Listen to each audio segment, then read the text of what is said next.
Hello, hello. Happy Thursday, Instagram and Facebook.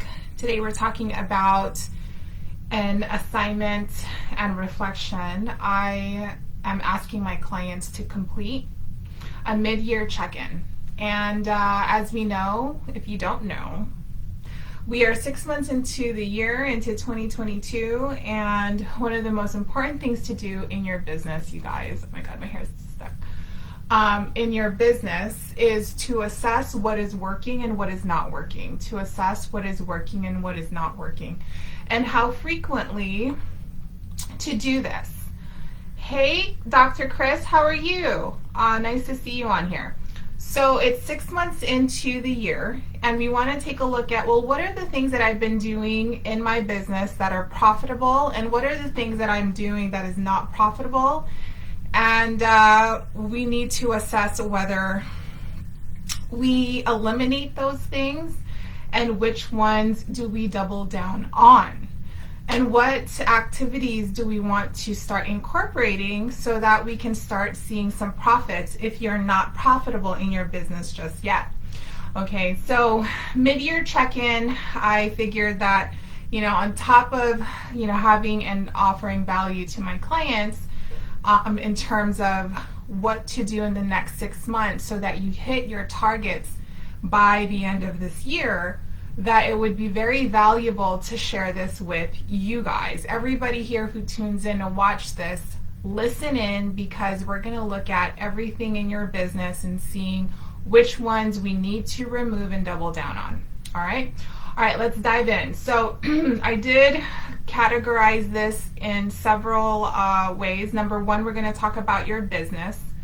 So what has been working in your marketing and lead generation efforts? What has been working in your marketing and lead generation efforts? Marketing. How are you getting in front of people, and what is the language you're using to get in front of people? Is it working? Do you see people engaging with your content, saving them secretly, sharing them with people, commenting and liking? One of the things about content, you guys, is that it's not about the amount of likes you get on your post. It's about all the secret stuff that happens that nobody sees, which are the saves, which are the shares, which is extremely more valuable than a like, just so you guys know. So take a look at your insights, see if people are sharing and saving your things, and if they are, that means the things you're saying is valuable. But if they're not, then we would have to assess, well, what are the things you're looking at, and what are the things that you are talking about in your posts and in your marketing? Lead generation efforts. Now, lead generation is connected to marketing, but how are you getting in front of more people so that you can actually generate leads to buy from you, to sell to and speak to? How are you generating leads? One of the ways I teach my clients is through Facebook. If you have a Facebook community, you can generate and grow your leads through a Facebook community. Now, a lot of people think, well, Maria, there's a ton of Facebook communities. How can I do that for mine when there's just so many Facebook communities to choose from?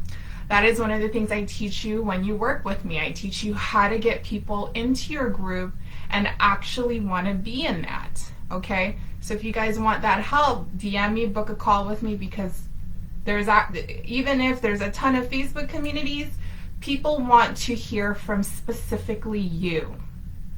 Point blank. No matter if there's a ton of people already having Facebook communities, there's always one specific group of people who want to hear from you and who you are and how you became who you are. There is a pocket for you, and there's a way to get into that pocket and get them to be your clients. All right, marketing and lead generation. Very valuable in terms of taking a look at for your business. Another thing you want to take a look at for business is closing your sales and sales conversion rates. So one of the things that, again, what I teach my clients is that you have your prospects book a call with you. That is how you talk to them. You figure out whether their needs are something you can support. And then if it's a good fit, you make the offer, right? And this is a part of your sales conversions. How many people are able to book calls with you? How many people do you even talk to make an offer to? How often do you make an offer every day to book a call with you? And how many of those people are you able to convert into a client? How many people are you able to convert into a client? Okay, so this is important because let's say you know, a lot of people are booking calls with you, but you just really are shitty at closing. We have a big problem.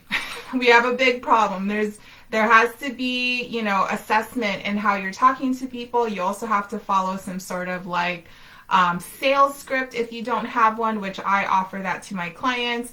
And it's an intuitive sales script. It's not like a robotic sales script, but essentially I teach you how to connect with your prospect and listen versus trying to be a slimy salesperson. Anyone who jumps on the phone with me know that I'm not a slimy salesperson. I really want to know about your problem. I really want to know about your business.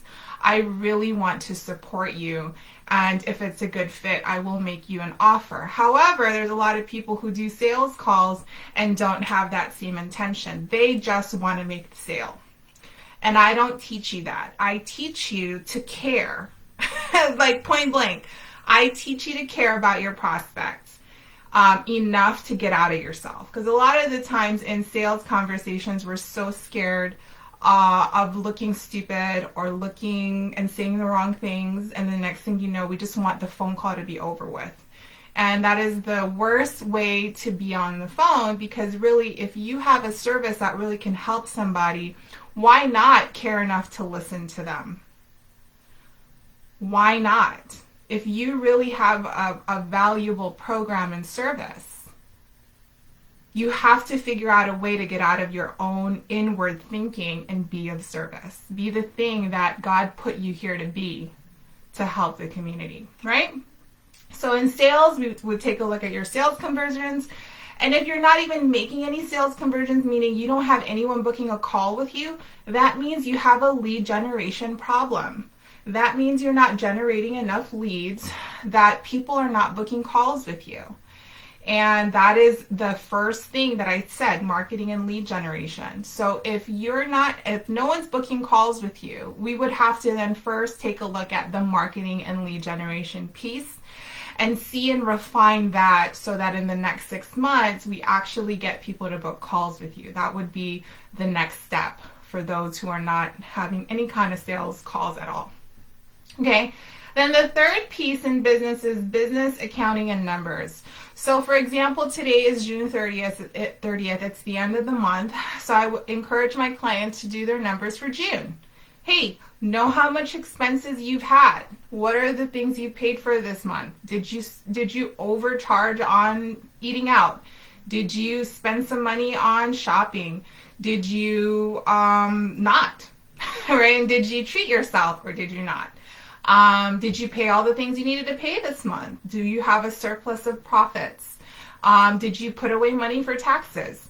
All of these things really matter, and this is the back end of business where not a lot of people talk about.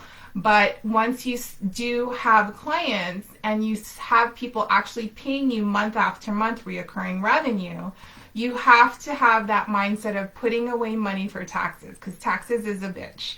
Those are the two definite things in life, is taxes and death. So we have to put away money for taxes. And that is the third aspect of what we would look at in business, is your business accounting and numbers.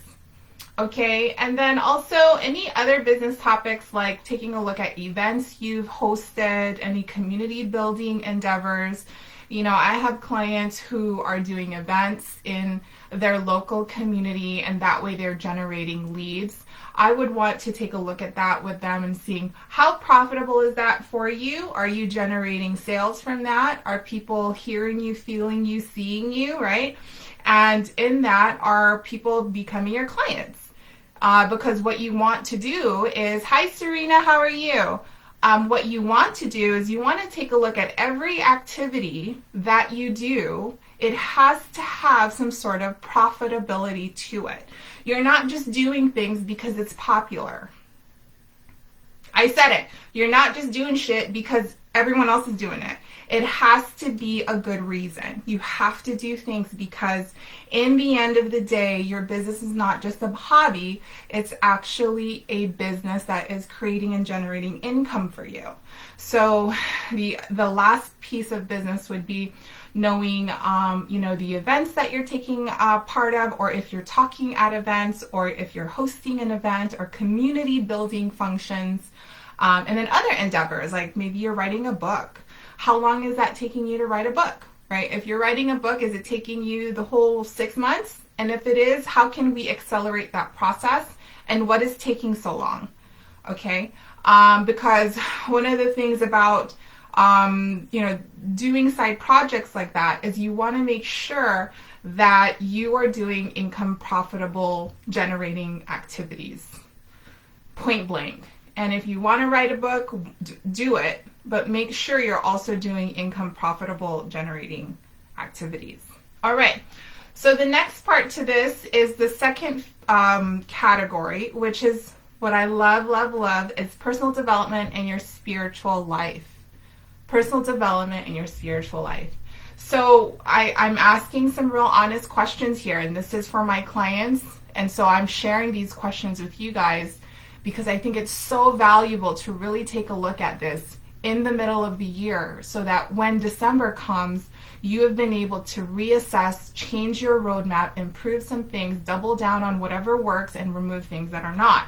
So in personal development and spiritual life, I ask you first, number one, are you taking personal accountability for your results? Okay? Because a lot of us will blame other people for our results.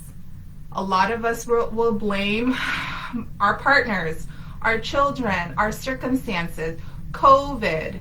Well, now it's gas prices, this recession coming up, right? All of these things that are happening in our lives, we're blaming these things versus actually taking a look. Okay, well, if I know these things are happening, what can I do and build into my business to reinforce that I hit my targets? I talked about this in my live yesterday about building reinforcement in your business so that you reach your goal. If you want to reach $100,000, $500,000, what are you doing to build reinforcement in your business so that when things happen to you, when life happens, you have reinforcements placed so that you get your actions done, and then in the end you get your results. So are you taking personal accountability for your results? Number one. And you would grade yourself 1 to 10. 10 being hell fucking yeah, I am taking personal accountability for my results. Or 5, I sometimes do, I sometimes don't. I find myself blaming X, Y, and Z. And that is being honest. And I want you to be honest here because more honesty causes you to be able to assess, well, why do I have the tendency to blame other people? And then from there, you can make your adjustments, and having these honest conversations really help with long-term effects in terms of how you see yourself, your mindset, and then in the end, inspiration and motivation to actually get the goal at the end of the year, right? Number 2 is being compassionate with yourself during hard times. And the reason why this is number 2 that I put in here is because I think we do, one of the things that we do is we do blame other people. But the second thing we do is we are too hard on ourselves, and then we let ourselves sit in the low. Let ourselves sit in the low too long. It's one thing to feel the low, let it out, cry, talk it out with somebody. But it's a whole nother thing when you allow it to kind of ruminate in your days, in your weeks, and in your months. And it lowers your momentum. It takes away from your inspiration. It dims your light. It puts out your fire, right? When you allow yourself to sit in the hard times for too long. And again, I'm going to talk about reinforcement. What are you doing to reinforce things like inspiration, hope, joy, faith, your mission? What are you doing And what do you have in place in your business and in your life so that when you do get these hard times going, who do you have to reach out to? What reinforcement do you have placed in your life and in your business, right? I want you guys to start thinking how powerful you guys actually are when it comes to asking for support. You ask for support, it's going to show up because the universe is so abundant. God is so abundant. And we literally live in a world where you ask for something, it arrives. And if you ask for support, bam, you got it. Whoever's watching this live, you probably needed to because you wanted that support. You wanted some inspiration. Here I am, right? Talking about 6 years 6 months into the year, and making sure that we keep that fire lit so that by the end of the year, you reach your goal. So being compassionate with self during hard times or when you're alone, journal about that. Rate yourself 1 to 10. Okay, hi Colleen, how are you? Okay, next thing is giving time for self-care and truly enjoying your time and treating yourself. The reason why I say this is because I think a lot of people work, and burn themselves out. And then next thing you know, they blow the money they put aside for whatever because they didn't allow themselves the self-care time every month. There's this book I was reading earlier this year. It's called The Wealth Mindset by T. Harv Eker. And he says you need to put some money away for fun times every month. You need to give yourself a little bit of cushion so that you can fulfill that fun time. Every person needs that fun time. Every person, whether that be going to a spa, whether that be a date night with your hubby, whether that be a nice trip somewhere that is inexpensive, but it is nice enough for you to feel rejuvenated when you come back. That could be a few $100s every month that you put away just for you. That could be a couple thousand, depending on how big your income is, right? And a part of that, you guys, it just fuels that cup, that need of just, right? Like that moment where you're just like, oh, I'm so thankful I get to just finally, I worked so hard and now I'm here. I built that into my business actually, and I encourage my clients to do the same thing. And how that works is that every 3, my client calls are all back to back. However, that last week of the month, I take off. And the reason why I take off that last week is for me to breathe, for me to be like, right? And, whatever that looks like for me. I could take a trip to California. That's 4 hours away from where we live. Or I could do something really amazing and surprise my partner with a Father's Day trip to Cabo. And that's what we did for that 4th week of the month last month. Actually, this month, it was the 4th week. And what happened here is that you get filled up and then you come back just feeling like you're ready to go again, versus working yourself all the way down to the core and then burning out and then looking at your bank account like, ooh, I can blow all this money because I just haven't. You see how it's like it takes away from what you really wanted to do. So allow yourself the self-care, allow yourself the time every month, once a month, so that you can have that. You can build, and you can build it in like what I did. And I tell my clients, listen, once you start getting clients, you're going to notice that back-to-back coaching calls is going to be emotionally difficult. It's going to be physically draining, and you're going to want a break. Because I know I did. My first year in business, I didn't have that built into my business. And then I just noticed I felt like my business was my day job because I just had all these calls back to back with no breaks. And one of the most important things you need to do is take a look at your schedule and see, how can I do that? How can I build in time for me, my husband, me, my partner, me, my children, so I can just, okay? So make sure you build that in. That's 3 in personal development, spiritual life. And then the last one, you guys, is sticking to commitments. That's a big one, sticking to commitments. For example, fitness, eating healthy, journaling consistently. Let's say you were telling me, hey Marie, I'm going to do meditations every day.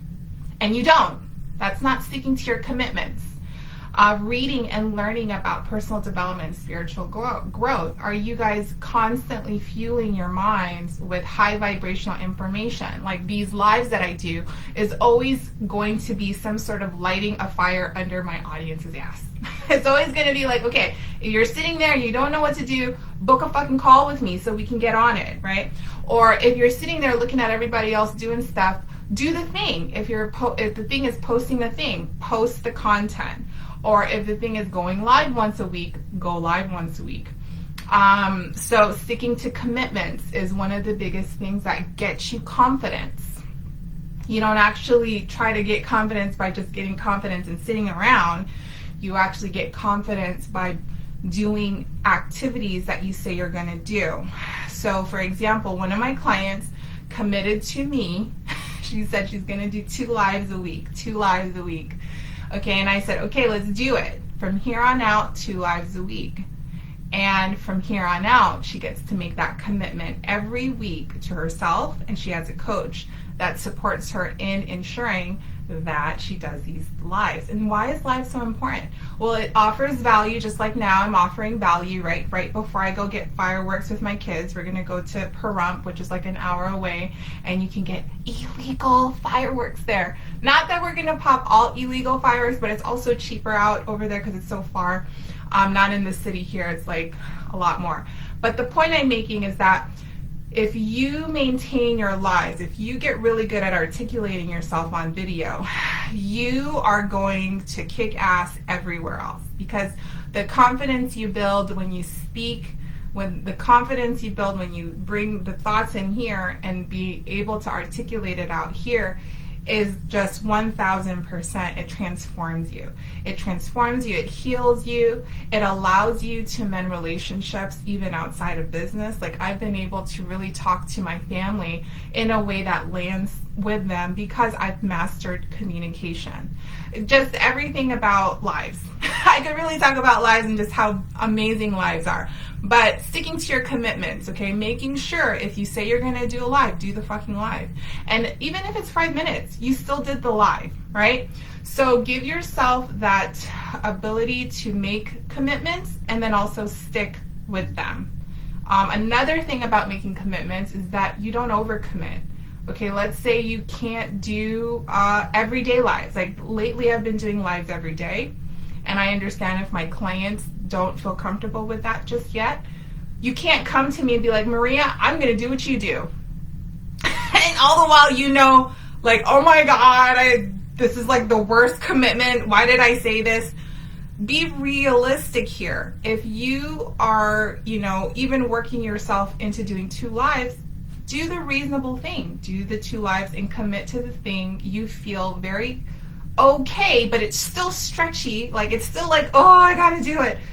Do that, but don't overcommit, because once you start overcommitting with people just to feel good about yourself in that split second, you're going to then not do the thing, and then guess what? Confidence is shot, and then you have to have this whole conversation about why it didn't happen. And so I would rather you be reasonable and realistic with your commitments, but still stretchy, right? Meaning like it's still stretching you a little bit. Like for example, my client, she said, well, I'll do 1 live a week. I'm like, okay, let me stretch you a little bit. Let's do 2, right? That's more stretchy than what she initially said. It's always like this. Whatever your goal is, double it.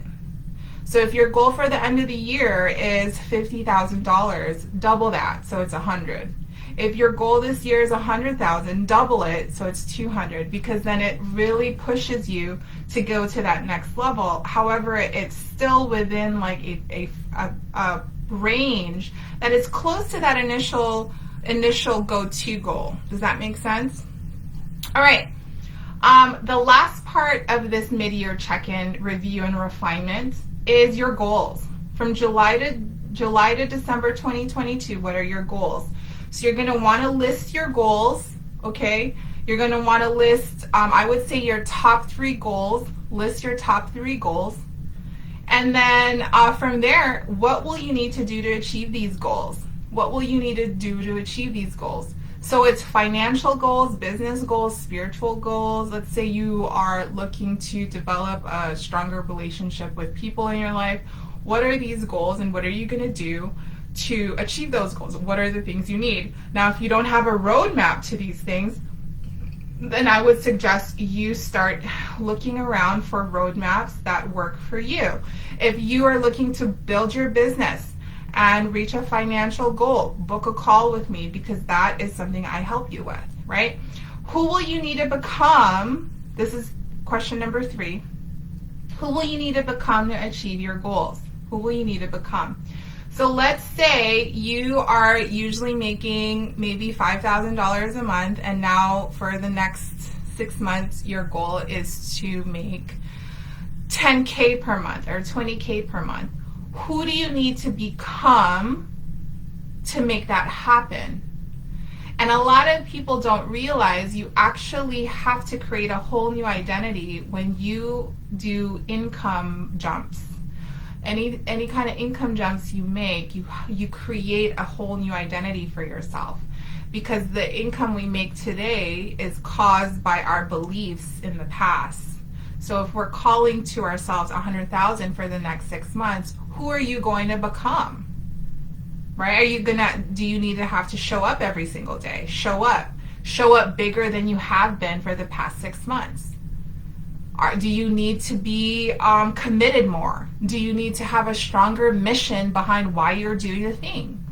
A lot of people don't have strong enough missions, meaning all they want is like 10K months and be comfortable, but their mission isn't strong enough to really push them outside of their comfort zone and outside of their like woe is me. Like we go into our woe is me, but if our mission is strong enough, we can actually combat that woe is me and actually deliver and show up no matter our emotions.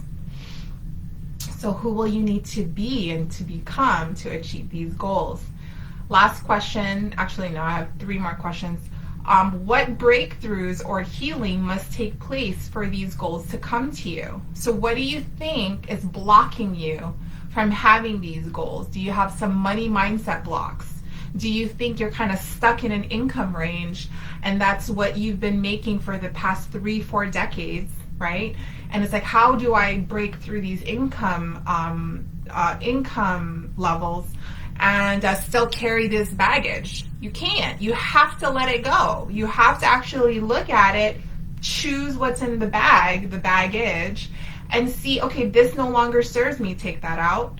Keep this because this has kept me moving forward. Like, you have to take a look at what is working in your money mindset. What healing do you need to have? What healing do you need to have? Okay. 2 more questions. What is the one thing that could stop you from having these goals? What is the one thing that could stop you? Okay, so what is the catastrophic thing that could happen in your life that could stop you from having these goals? And I want you to foresee what could possibly stop me. What could possibly stop me? My fears, my worries, my worry of approval seeking. People may reject me, so I might just stop myself. And these are where you really take full accountability for who you are. We all know our weaknesses. We all do. Okay? One of my weaknesses is that I have a temper. like if I feel like my kids are kind of acting up, I have to really take time before I speak, because I can see red real quick. I can. And one of the things about being spiritual is that it's really helped me know that about myself, and I've built reinforcements. See, one of the things that you have to do in just being a business owner is that building reinforcements. So what are you going to do if you know one thing that might stop it? It's your fear of rejection, fear of sales, fear of whatever. What if I do well and then I fuck it up? What if you do reach $100,000 and then you have no clue what to do with it and you blow it? Like there's that fear of success as well that people actually have. because they haven't healed their money mindset, right? And that fear of, what if I do get these clients and I disappoint them? What if I do get these clients and they're not aligned with me, they're not happy, and I have to face that? There's that fear. What do you do about that then? What kind of reinforcements would you have to build? Well, you would have to work with a good coach to help you with that. Okay? And last one is, how will you overcome this obstacle? So that is kind of what I talked about, building reinforcement. All right, so that is it for our mid-year check-in. I hope this was valuable for you guys, and I hope you guys can really take a look at this and see what it is that you will be taking on in the second half of 2022, and what are you going to remove, and what are you doubling down on, and what are you adding. Okay, now if you guys want the actual writing assignment, I can send that to you. You just have to send me a message and I can email you the actual assignment. It's just a writing assignment, and if you'd like, you can send it to me, no problem. I can review that with you. And that is it for me, you guys. I'm gonna go get some fireworks with my kids, and I hope you guys have an amazing day, and thank you for whoever is on the live with me. And Facebook, have a great day, and Instagram, mwah. Facebook, have a great day.